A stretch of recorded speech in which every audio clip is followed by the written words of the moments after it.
Okay, everyone, welcome back to Ask the Warrior for the 24th of the 12th, 2014, on this Christmas Eve day. So the next set of questions are from Shenik2, who has been a very good supporter of the channel.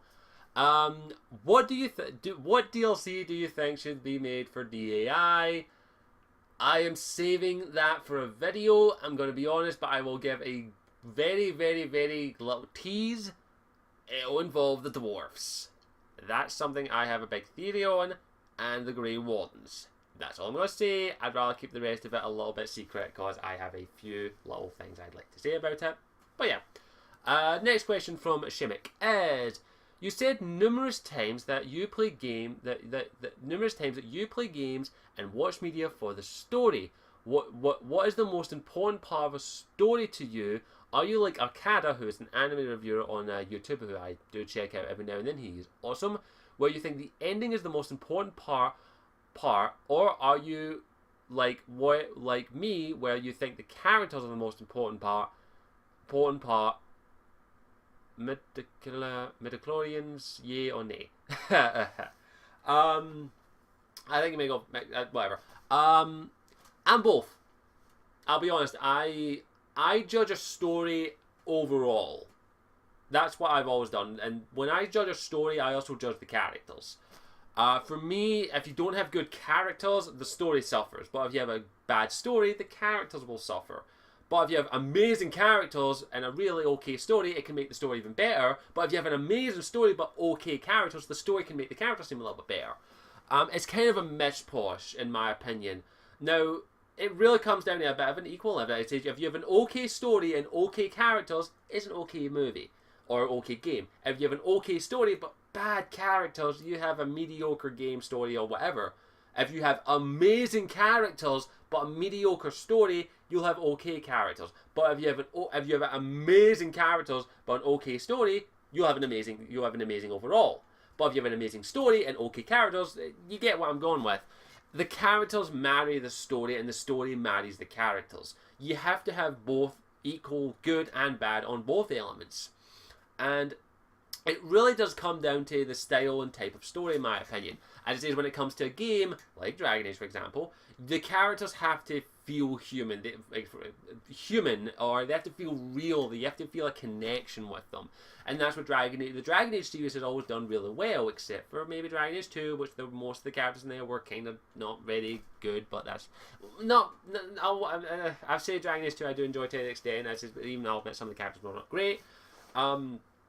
But yeah, I think that is a very important part, that it is important that it comes to characters are as good as the characters and story are equal to me. I think that has to be good. But as I said there, the ending also has to be good as well. An ending can make or break a story, in my opinion. I actually have a really good fucking example of this. I'm actually going to grab something that I think does this very well.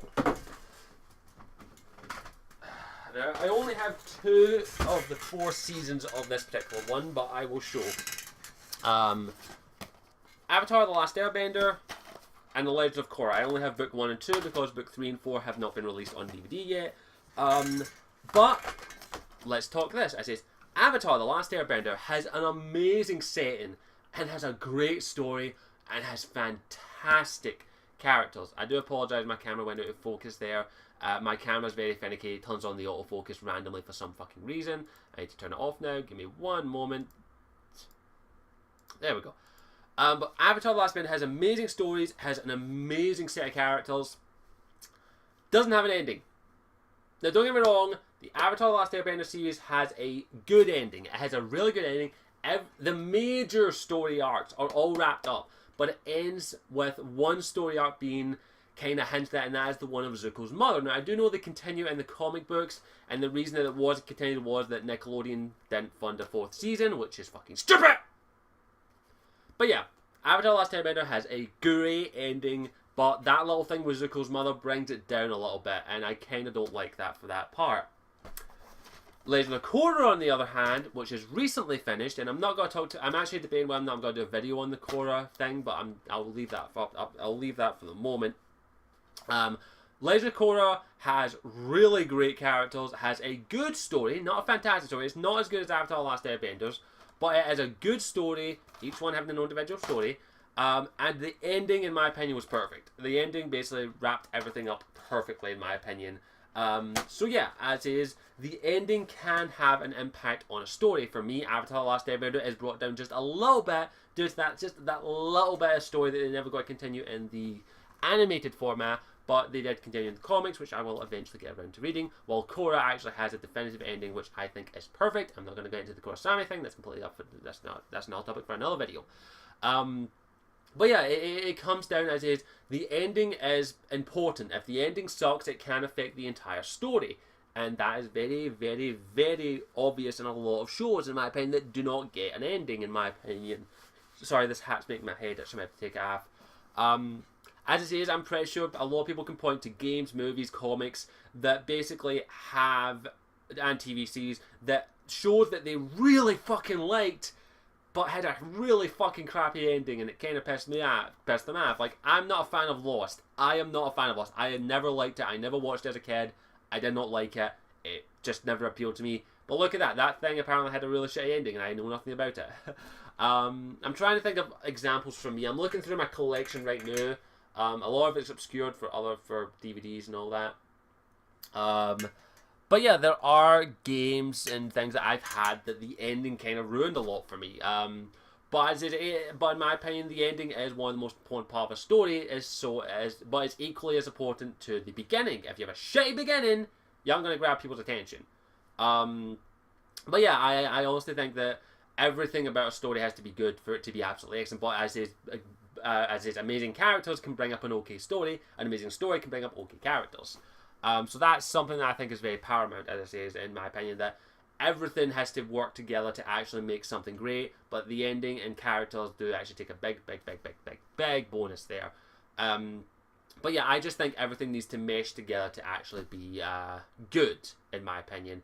And as is, a lot of people can say that a certain show was brought down because of X, Y, and Z, and it comes down to your own personal opinion, as it is. Some people prefer the ending. As Arcada says, the ending is paramount. I think that the ending is important, but if you don't have good characters, then you can kind of fuck up everything, in my opinion. So yeah, I'm a big supporter of the fact that everything has to work together, but you can't have one thing be better than the other and it will make it even better. Because let's face it, for example, Dragon Age Inquisition, while, let's face it, the Dragon Age series, Dragon Age Origins in particular, the story of Dragon Age Origins is fascinating. It is very well done, but it is just it's a story we've kind of heard before, and it's about a group of individuals who have to save the world. Or save a particular part of the world. But it isn't the story that makes Dragon Age Origins amazing.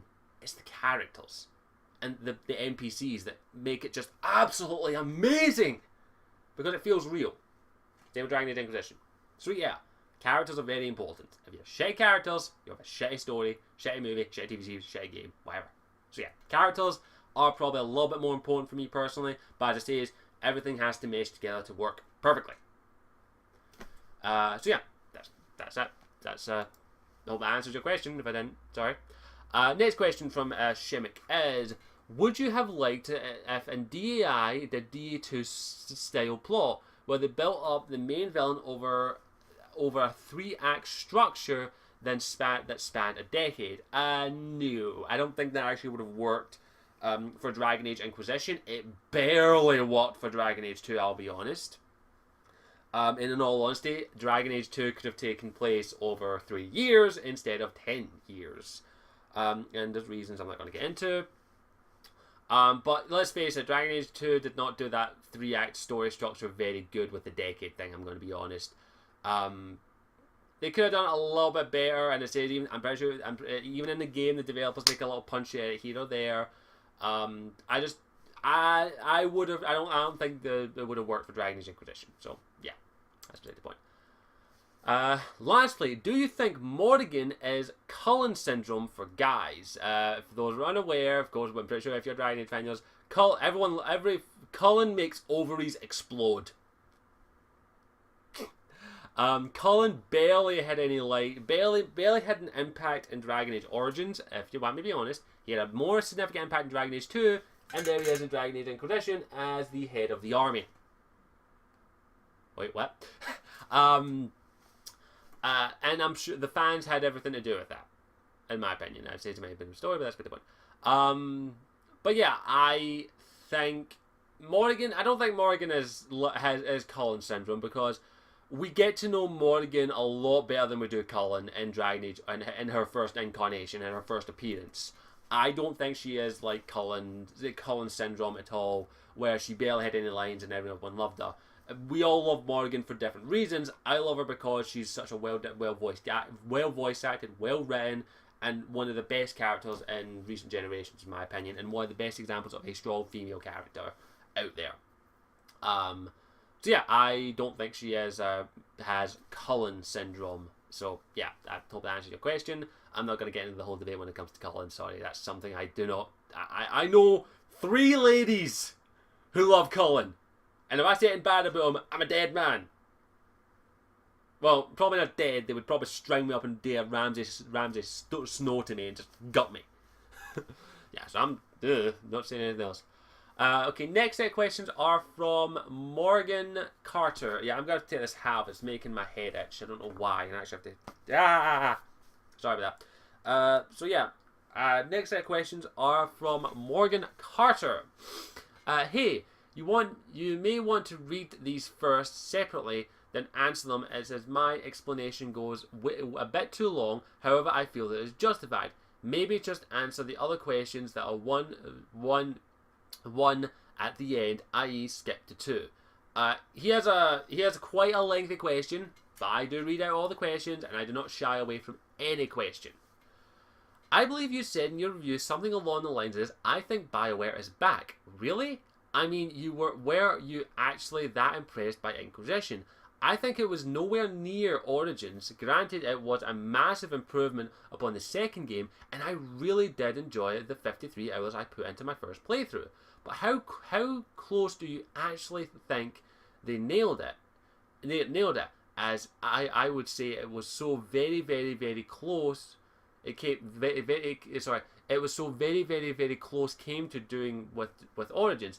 The ending seems stupidly rushed.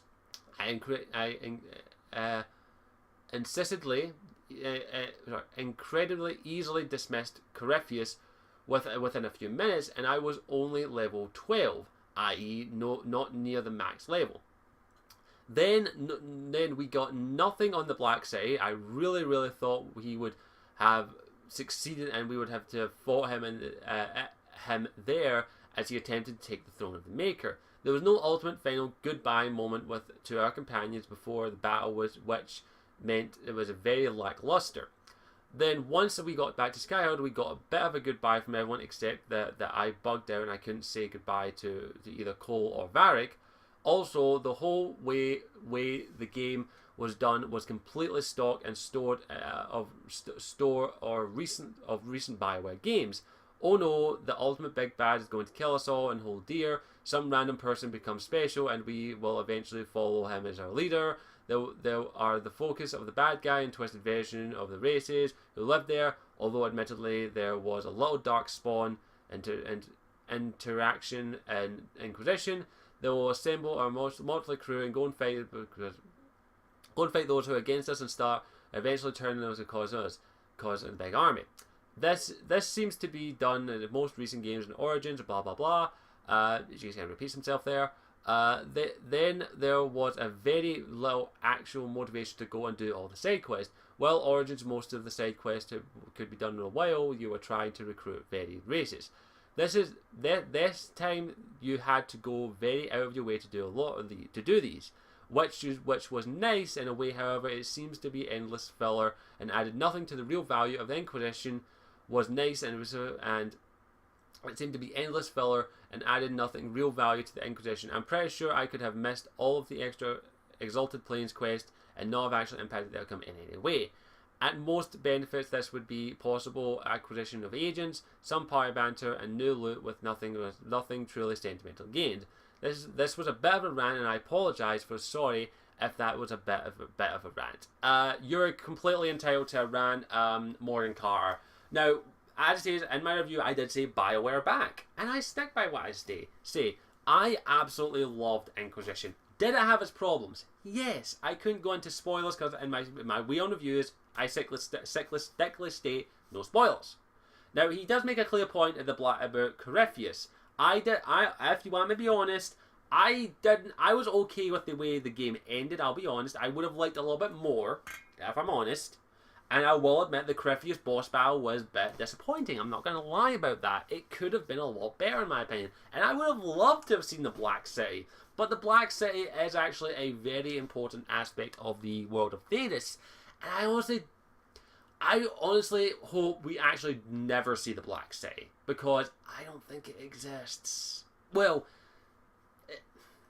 I think it exists if you believe it exists.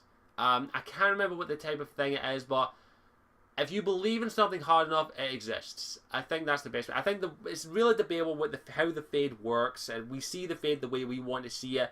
Very few people have actually gone into the Fade and stood in various places, but that's a completely different topic in another video. I understand all of your complaints. As the Corypheus boss battle was a bit disappointing, I won't lie. I kind of wish it was a bit more epic compared to the Archdemon and even Meredith's boss battle, and also Corypheus' boss battle in the Legacy DLC. It was a bit lackluster, I won't lie. I was not a big fan of it. And I also don't, I think Corypheus isn't dead. I think he's still alive and kicking, because we only banished him to the Fade. Doesn't mean he's dead. But I have to disagree with you in other wee aspects of the story. I'm not gonna lie. As it is, you're completely justified to think that BioWare isn't back. I think BioWare, most of the Dragon Age team, as it is, we don't know anything about the Mass Effect game at the moment. It's still very early stages. I think the BioWare team on the Dragon Age aspect are back with a vengeance. They got to do what they wanted with the story. They got to work with it. They got to make it. And some elements may seem rushed, but that's just game development, sadly. And especially with a publisher, some elements do get rushed. And that's completely understandable. I wasn't going to complain too much about that. As is, you did say that there were some elements that you didn't like, as is the side quest. Even I'll admit, there were some side quests that were just flat out, like, you didn't really kind of have to do them. But I felt like doing them. I felt that the side quests all felt like they had their purpose in the world. Go collect 10 ram meat to feed hungry people. Figure out the Draconology quest. Figure out everything you can about dragons, because there are dragons that you may have to kill. Darkspawn are all over the Darkspawn are in various places in Thedas. Let's investigate and find out what happened to them. Why they're there. Let's see if we can stop them from coming to the surface. Capture this keep. Do this one. All the quests to me had their own little element to them that actually added to it, me personally. Each side quest, while it did feel repetitive at some points, actually felt like it had its purpose in this world, especially with the way the world had, what happened with Fade Rifts open up. Go steal all the Fade Rifts, because demons! Go steal them for that reason. I felt that most of the side quests did feel like they served a purpose. Don't get me wrong, there are side quests that, in my opinion, you only should do once, like the shards. I'm never collecting the shards again. Sorry, I am never collecting them again. But I do understand some people's frustration with the game, as is. In all honesty, is Dragon Age Inquisition as good as Origins? It's debatable. I think it came very close to being good as Origins, but let's face it, Origins is here. Origins is way fucking up here. I don't know if BioWare will ever get that high again, but Inquisition was at least fairly close. It was at least here, which is very fucking close compared to Dragon Age 2, which is doing here. But yeah, I understand some people's frustration with it. They felt lackluster. I honestly do. But we still have, there's still quite a few bits left in Dragon Age Inquisition that we might still have. We've still got DLCs and expansions to come. And I understand, well, some people actually didn't like the ending. I thought the ending was fine. I also liked the ending. I liked when you talked to the war table and you were like, right, we need to go stop Corypheus because he's fucking opening another rift in the sky.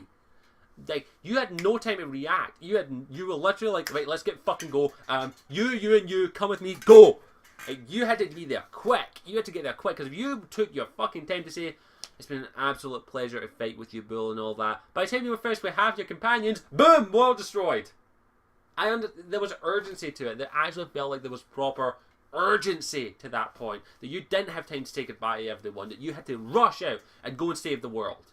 I like that aspect of it. I really did. Now, don't get me wrong, the boss battle was just like ring around the roses until you could kill them, which I didn't like, but that's the point. But yeah, I liked the way it felt at the end. I did. I really did. And I put over 200 hours into Dragon Age Inquisition alone. I have. and I'm probably going to put more into it once I get the PC version up and running properly because I need a graphics card. I understand why some people may not like it. I understand why people may not like certain aspects of it. They didn't feel like that. But it all you have to actually, and I'll say this again, especially the war table. As it says, a lot of people actually, I've heard some complaints about the war table. I like the war table. It felt like they could. It felt like it was BioWare's chance to actually put stuff in the game that they couldn't get voice acted, or they wouldn't have been able to animate. Like Zevran, you actually do talk to Zevran a little bit through the war table, or the hero of Ferelden, or various other little bits and bobs. It felt good. I liked that. So I understand why some people felt cheap. I honestly do. I understand why people felt like that. And I understand your opinion, Morgan Carr. I understand it. You may have not liked Dragon Age Inquisition as much as I did, and you may not believe BioWare is back. I believe that BioWare, the Dragon Age team, are back with a vengeance, and they gave us an amazing game. That is merely my opinion, and your opinion is different, Morgan. That's completely fine. And you make valid points there. But the valid points that you've made, I have my own valid points to why I like it. As it says, you stated it didn't feel... the Corypheus boss battle, I agree with you. The boss battle was not good. It could have been a lot better. But it was what we got. And I accept that. And I expect a better boss battle. And also you mentioned there the Black City. Would I have loved to have seen the Black City? Hell yeah! I would love to see the Black City. I'd love to go there and fight the big bad and see if the Maker really exists. But that's something that might not be good for this just yet. I have no doubt that we will maybe get an...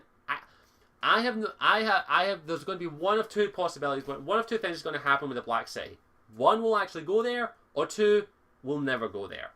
And I can hope we never go there, because it's somewhere that is mysterious, and the mystery should be left alone. So you make valid points. I completely understand that. You didn't feel as epic. That's fine. I felt like it felt epic as fuck. That's merely your opinion, Morgan. You make some valid points, and I appreciate your validations and your criticisms. They are always welcome, because it gives us a chance to discuss. So thank you for your question, and I hope I answered it to the best of my ability. I hope I gave my reasons why I think BioWare are back. Thank you for your question, Morgan. Morgan, sorry. I got you confused with Morgan there. Sorry. Next question is from Morgan. Kunari Horns. Just in reply to something you said about the Scottish referendum, do you feel... that's... Sorry, Kunari Horns is another question. Sorry.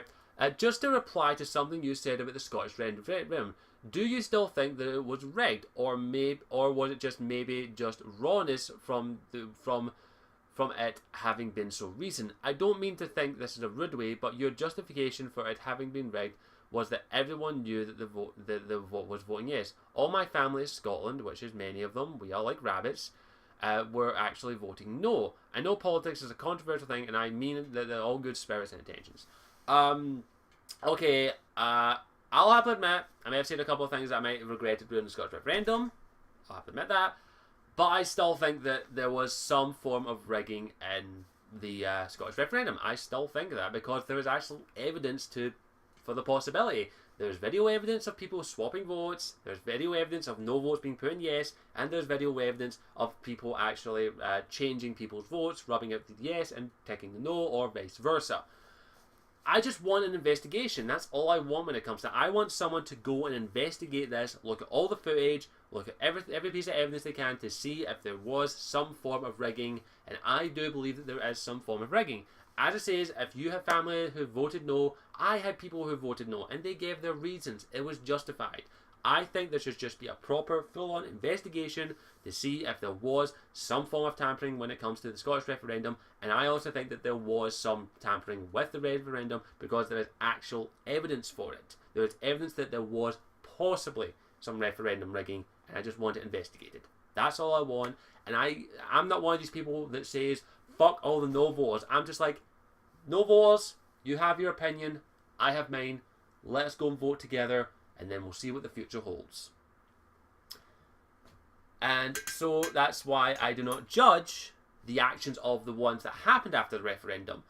And as I say, I do not judge the actions of the unionists, the pro-unionists down in Glasgow after the referendum was done. I do not judge the actions of the ones there to all of them. I know a few people who voted no and gave the legit reasons who were not there, and I'm not gonna lie, what happened after the referendum hurt me. It pissed me off to see people, Scottish people, do what they did. It really, really did. I said this on Twitter, and I'm going to say this again right now, and I do apologise, Morgan. This is not directed at you, and this is not directed to the decent people of Scotland. But to those out there who burned the Saltire, who burned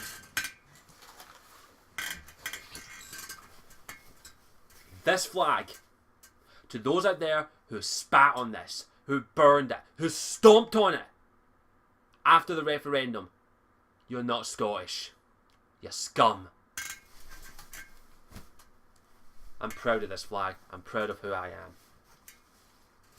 That is not directed to all the decent people out there who weren't there, who didn't act like that. As it says, Morgan, I do apologise. Your question just stirred up a little bit of anger in me. As it is, to help answer your question, I just had to let this out. Sorry. There are both bad people on both the yes and the no vote campaign. I'm saying that I know both sides can get extreme. But I didn't see people who, this flag represents every Scot, both on the yes campaign and the no campaign. This flag represents us all. This is the flag we salute. This is the flag that we hug. This is the flag that we share. Burning it, spitting on it, stomping on it, not only shows disrespect for the country that we call home, but it shows the disrespect to the people of Scotland. And anyone who did that, I hope you feel ashamed. And I hope you understand that you're no longer Scottish in my eyes. You are scum. I do apologise, Morgan. I just had to let that out. I've been holding that in for a while. And let me clear this up. This is not directed to everyone in the no campaign. This is directed to the people of the yes and the no campaign who do stuff like that. I saw a video of people burning this flag, and it hurt. It hurt my heart. So yeah, I do apologise for anyone who got a little angry there. I've been holding that in for a while. I had to let it out. But yeah, as it says, Morgan, I hope I answered your question. As it says, I just want an investigation to see if there was any rigging, because there is at least a shred of evidence that possibly leads to that there was. I just want an investigation. That's all.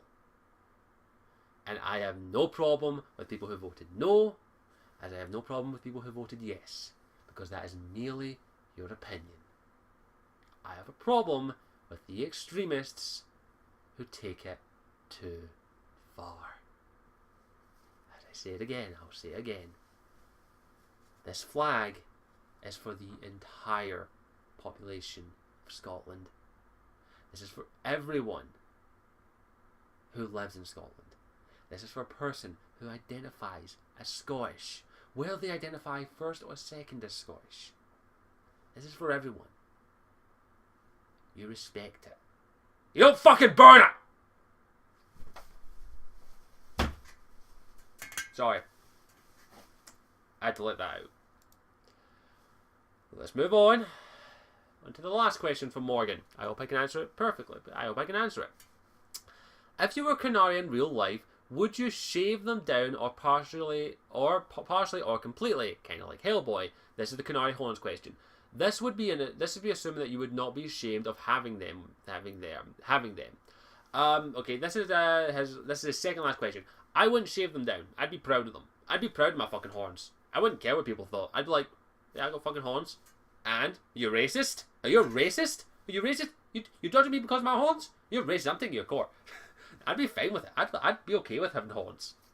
I wouldn't shave them down. I understand Hellboy doing it. He wants to feel more human. I'd be fine with it. I'd be like, okay, I got horns. And got a problem with that. I'd have no problem with it. I'd get them more dated and stylized. So yeah, I wouldn't shave them down because they're my horns. My horns. Question 4 from Morgan is, who is the author that wrote your favourite book? Which book is it? Excuse me. Are they your favourite author, and why are the answers to these questions? F. Scott Fitzgerald, anything he wrote, and yes. Okay, you answered your own question, that's fine. I don't really have an overall favourite author. I'm not a big book person. It takes me a while to read a book.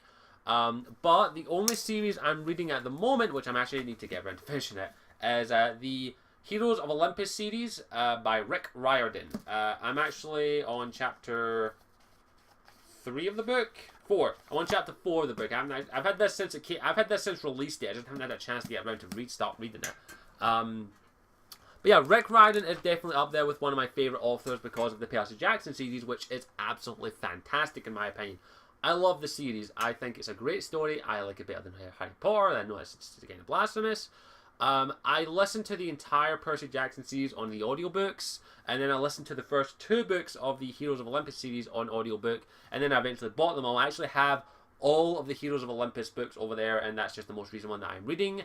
And he is a really good author. I don't know if he's my favourite as is. I'm trying to branch out and read a little bit more. Of course, there's David Gader, who's an awesome author. Drew Karpyshyn, who's amazing. So yeah, I don't have a particular favourite author. But I think Rick Riordan's a really good, and I would recommend the Percy Jackson and Heroes of Olympus series. They are fucking awesome. So yeah, I hope that answers your question. Thank you for your questions, Morgan, and we'll move on to the next set of questions, which are from Undead Elvis. I think I'll answer his questions, then we'll split this into a 3-part by the looks of it.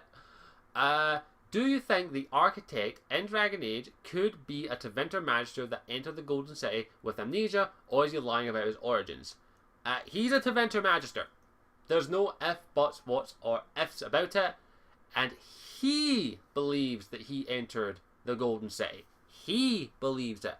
In his eyes, he entered the Golden City to find it black and the seat empty. He's not lying. He believes it wholeheartedly. He is a Tevinter Magister. There's no if, buts, or whats about it. He is incredibly powerful and incredibly old. Oh, sorry. You're the Architect. He's the Architect. I thought you meant the Architect. Yeah, sorry. Same thing there. He is. I honestly believe that he is a Tevinter Magister. I have no doubt of it, because if you look at him and Corypheus, they look similar enough that they could be the same kind of species. I believe the Architect is a Tevinter Magister. Whether or not he has amnesia is up for debate. He's very smart, quiet, subtle. It's tough to say if he's actually forgetting. I think he might believe. I think he does know who he is. And I think he just wants to forget. In all honesty, I just think he wants to forget. We need to see him again to get more answers. What do you think happened to the other Magisters? Well, considering that they are Darkspawn, I think there's a couple of possibilities. There's a possibility that they are dead. There's a possibility that the Grey Wardens killed them. Because Corypheus, while he can possess Grey Wardens, that might just be a unique thing to him.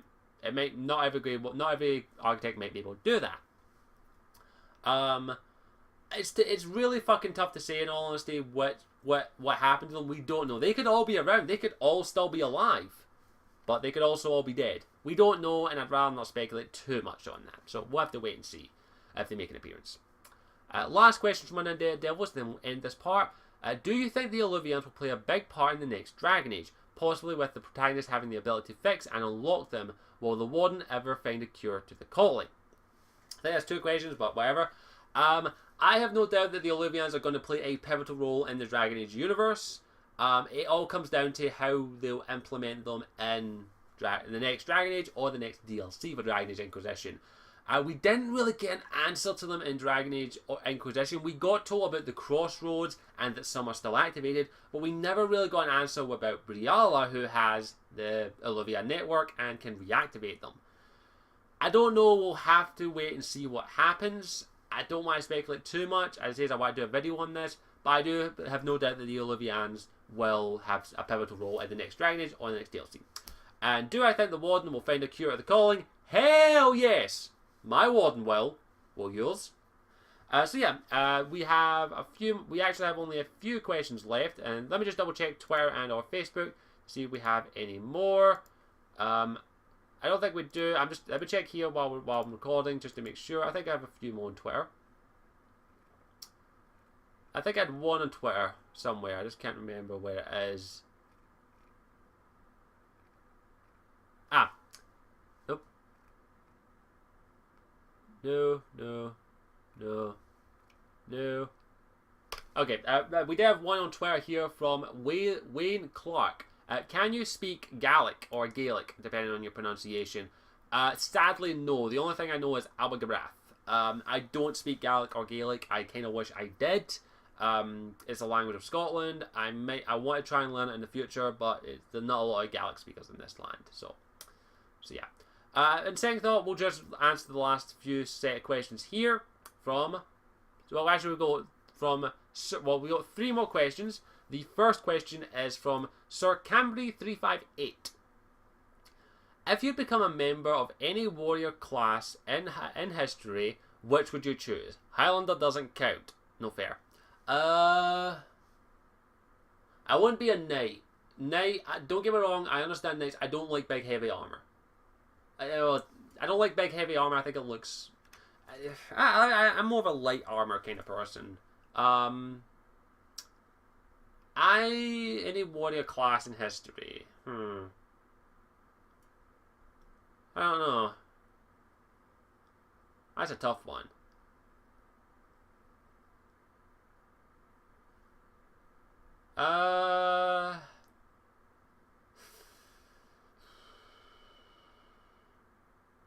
I'll go Viking. That's the answer. Because Viking. So yeah, Viking. We'll go with that. No explanation. Just go with it. Okay, last set of questions are from Bloodcroft. What do you think of the new Doctor Who actor Peter Capaldi? I like him. I am enjoying him. It's only his first season, and I haven't had a chance to watch his Christmas special, which airs tomorrow, I think. But yeah, I like him so far. I think he is a good Doctor. He's got his own little flair to it. He's added his own little spin to it. I like him. As he's still growing on me. I still prefer Matt Smith, if you want me to be honest, and David Tennant, of course. But yeah, I like Peter Capaldi. I think he's doing a really good job so far, and I hope that he continues to do a good job. And so yeah, that's all I got to say on it. Second last question is, what do you think of the new Star Wars The Force Unleashed Awakening trailer? It's fucking awesome, and I can't wait to see the new Star Wars. What? You thought I was going to nitpick it? It's fucking awesome!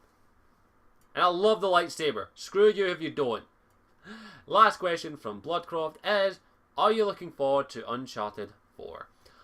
Yes and no. As it says, there's not enough out at the moment to get me excited for it. I have played all of the Uncharted so far, so I will be playing Uncharted 4. Whether I do a Let's Play of it is debatable right now, but yeah, I'm excited. I'm a bit excited for it, and hopefully it will live up to expectations. I think that's where I'll wrap things up. I thank you for watching As the Warrior for the 24th of the 12th, Christmas Eve. I hope you all have a wonderful day, and I'll see you all next time. Ciao for now.